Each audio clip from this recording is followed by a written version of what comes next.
Bonjour et bienvenue chez les douceurs de Maëlys. Je vous retrouve aujourd'hui avec une nouvelle recette et on va réaliser une pâte de coin. Donc ici j'ai plusieurs coins, donc là j'en ai 4 que j'ai découpés comme ça en petits dés. Alors moi je lave bien le coin et je garde la peau puisqu'elle contient beaucoup de pectine, donc on n'aura pas besoin de rajouter de la pectine dans notre préparation. Donc ici j'ai lavé et découpé mes coins donc en petits bouts comme ceci. Donc je les ai un petit peu passés dans le citron pour pas qu'elles foncent parce que le coin a tendance à foncer très très vite. Et là on va passer à la vapeur pour une trentaine de minutes. Alors une fois nos coins cuits, donc là ils deviennent complètement tendres, donc moi je les ai placés dans mon robot et je vais venir donc les mixer pour en faire une purée. Donc je les mixe toujours avec leur peau.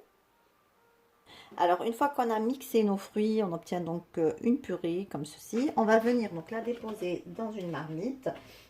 Donc on va venir verser ceci dans une marmite et on va peser exactement notre purée de coin.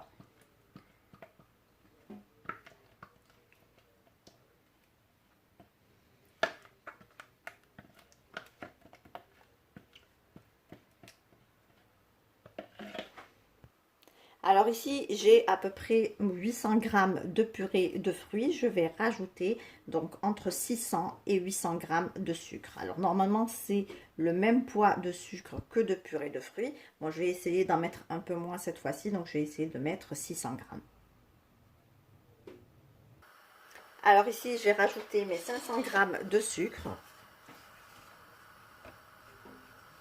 Je vais venir donc les mélanger à ma purée. Et je vais donc faire chauffer ma purée sur un feu doux. Alors pas chauffer, mais on va commencer à la faire cuire. Donc là, je vous conseille d'utiliser une cuillère en bois. Et on va travailler donc le sucre et la purée ensemble jusqu'à ce que la pâte se détache complètement des parois de la marmite.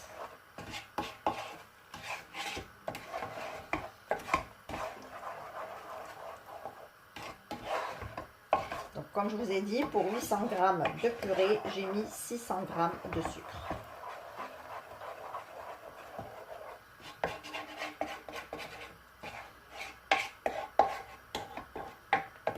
Voilà, et là, donc cette opération va prendre quelques minutes, c'est assez long. Donc il ne faudrait pas mettre sur feu fort pour accélérer, ça ne sert à rien. Il faut laisser sur un feu doux et on mélange tranquillement jusqu'à ce que notre pâte cuise et se détache complètement des parois. Là, on saura qu'elle est prête à être du coup moulée. Donc, il faut un petit peu de patience.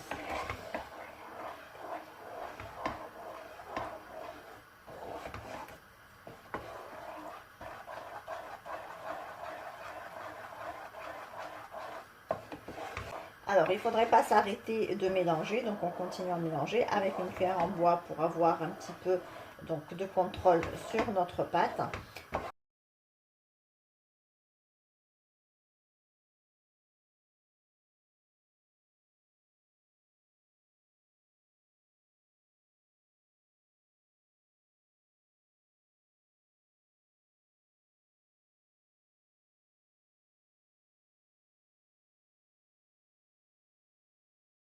Si ma pâte est cuite, donc là, elle se détache complètement de la casserole ou de la marmite quand on la penche et elle devient du coup beaucoup plus compacte que au tout début où elle était liquide. Donc là, on va venir la verser. Donc soit vous la versez dans un plat ou dans des moules en silicone individuels. À vous de voir ce que vous préférez faire comme forme.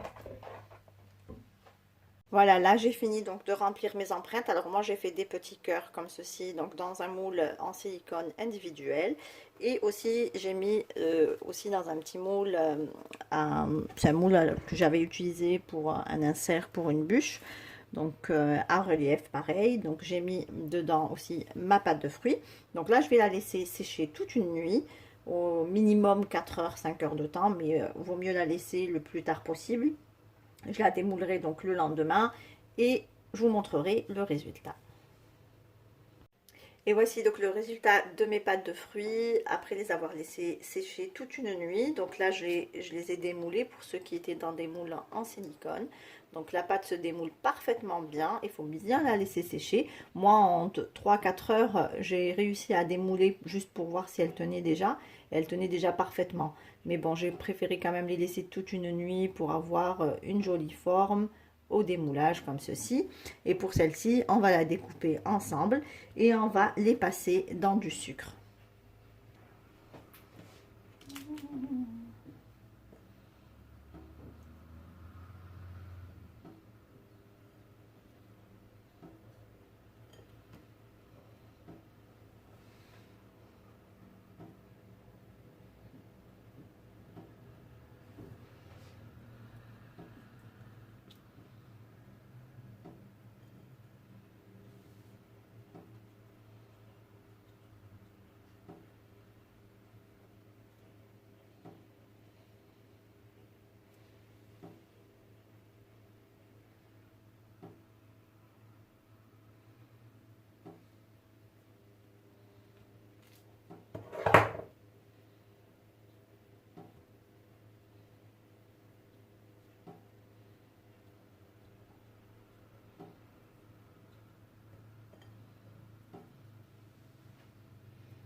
Alors on va venir découper celle-ci donc en suivant un petit peu les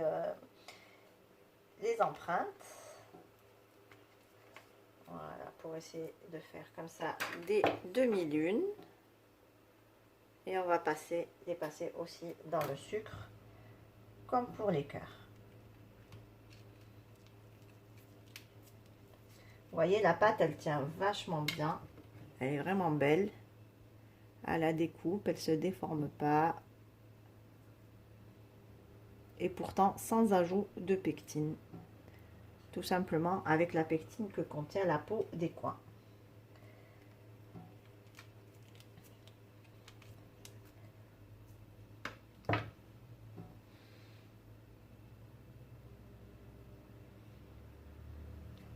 Alors, on fait de même qu'avec les cœurs, on va les passer dans le sucre. Voilà, on les passe comme ça dans du sucre pour en faire une petite fine couche de sucre. Il ne faut pas non plus les charger de sucre. Vous pouvez passer le doigt pour enlever un petit peu l'excédent. Et voici ce que ça donne.